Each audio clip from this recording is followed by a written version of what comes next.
Okay, got some more breaking news. I pulled this article up on the website Awful Announcing. I suggest you guys go check out that website. They be having some great insight with sports entertainment. It's primarily sports, but today is another political topic. Surprise, surprise. If you are subscribers of my channel, you guys know the two areas I steer away from is religion and politics. I just uploaded a video about Joe Biden pardoning Hunter Biden and the reasoning why he did it and the reason why he said it. Go check out that video if you can at your leisure. But today is another political topic. Surprise, surprise, two in a row. Charles Barkley and Mark Cuban believe they can win the White House. The only question is who you will have to settle. Who has to settle to be vice president? Cuban is considered running for president as an independent candidate in 2020. Despite his fame, his willingness to be vocal on politics, however, the former majority owner of the Dallas Mavericks has repeatedly denied having any interest in running for office. But maybe that's only because he never thought about running for office alongside Charles Barkley. So in the latest episode, The Steam Room, Ernie Johnson and Charles Barkley was joined by Cuban. And during that interview, Johnson asked Cuban whether Ernie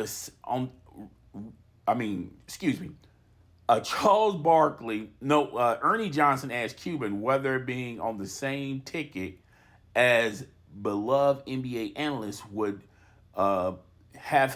pique his interest in running for president. Basically implying, would you run for president if Charles Barkley was running alongside you as, your vice president? He said, yes, absolutely, Cuban said. We'll win. Barkley added, definitely, we would definitely win. Yes, we would run.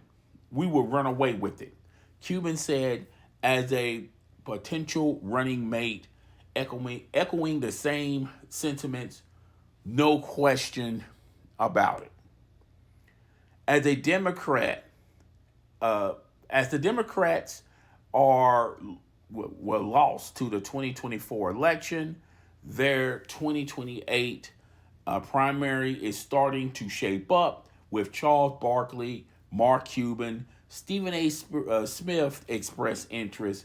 Barkley and Cuban answered the question on whether they could win the election, but they did address the harder question of who's going to be president. Cuban, is egging on the political class more often.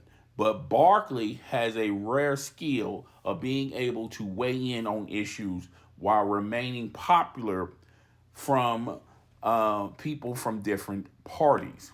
Cuban's considered getting on the ballot. Cuban was considering getting on the ballot on 2020, and Barkley once gave a serious thought of running for governor in Alabama in 2014.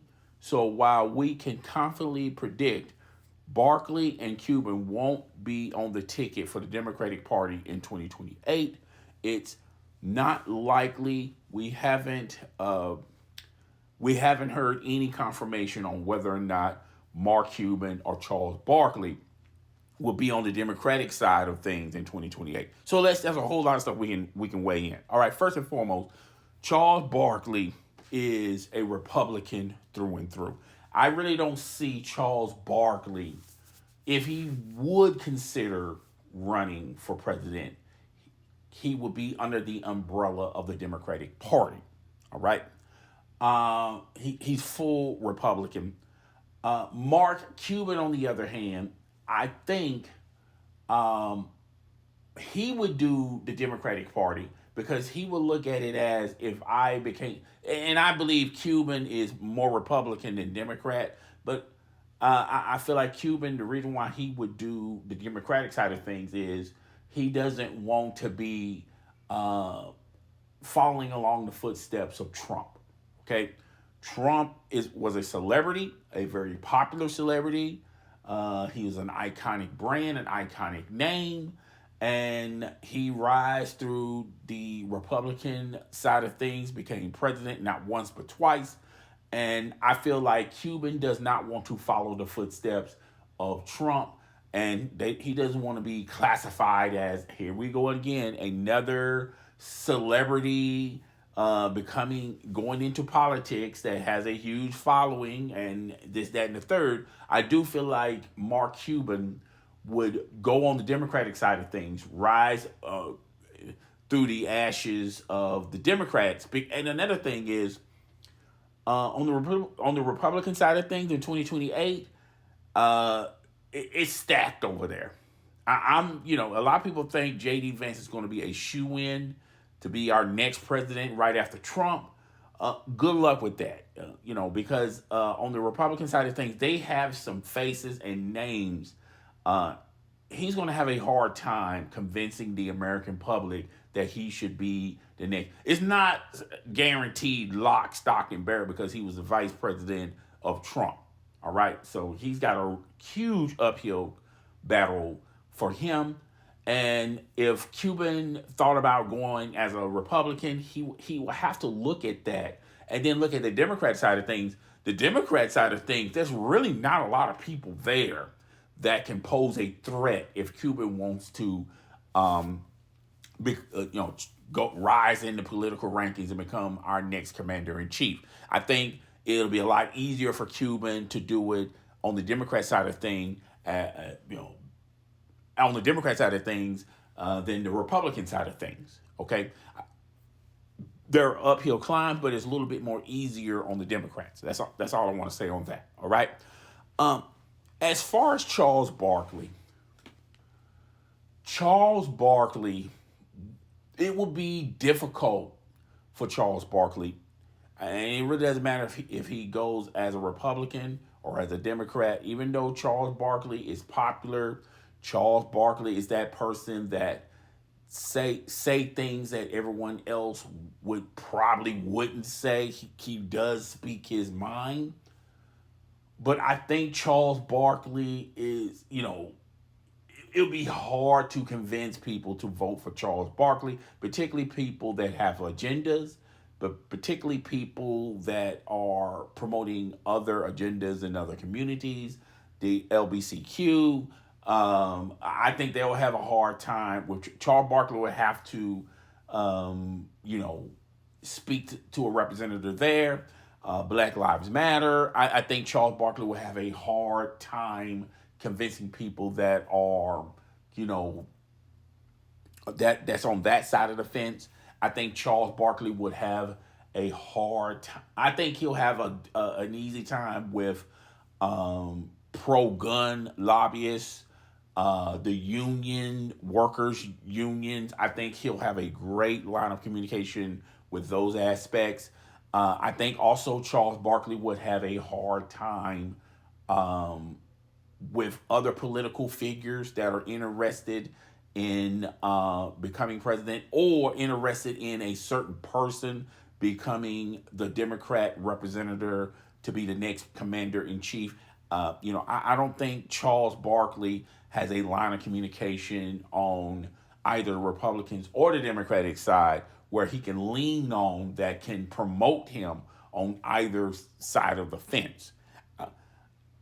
I like Charles Barkley. I like his takes, but he's too, and the word I want to use is, Charles Barkley is a little too real. Charles Barkley is not going to bend just to make people happy. He's going to speak his mind. And that's going to be a blessing, and that's also going to be a curse at the same time. You can trap Charles Barkley, particularly if you on conversations. And I think Charles Barkley would have a hard time too, as well as Mark Cuban. But I do feel like Mark Cuban, between the two, if they're thinking about politics, You know, Mark Cuban isn't as popular as Charles Barkley. If you ask random people on the street, who is Mark Cuban, who is Charles Barkley, you're going to get a large percentage of the people that know Charles Barkley. People that are not familiar with basketball or don't even follow basketball, you ask them, you say Charles Barkley, they're going to instantly know, oh yeah, that's that guy that talks on that show and talks about other players in sports and things of that nature. That's the common thing that a lot of people will say. If you say Mark Cuban, people will have a hard time trying to figure out who the hell is Mark Cuban. All right. So that can work against you and that can work for you. I think it works it'll work for Charles Barkley, but it'll also work against Mark Cuban. So that's why if Mark Cuban was very serious, he will have a lot of, and I think if he takes it very, very seriously and he wants to be president of the United States, he needs to get the ball rolling right now. Okay? He needs to connect with a lot of people that think like him, that have political ties like him. He needs to get his group together. Similar to what Trump did. He will have to do the same thing. I think Charles Barkley, as far as politics go, he will have to hitch his wagon with someone else. Even though he's more popular than Mark Cuban, and I think even if he doesn't hitch his wagon, if he wants to become president, people would hear what he has to say.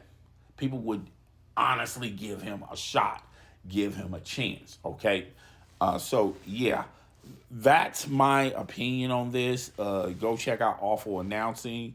They go in depth in their article talking about it. Also, go check out the Steam Room. That's a podcast that Ernie Johnson and Charles Barkley are the major hosts on. Go check out that episode for yourself. So that's it. I did 2 political topics in 1 week. Hope you're happy. Probably won't get into this anytime soon. This is a slow news week. All right. So I'll talk to you guys later. Deuces.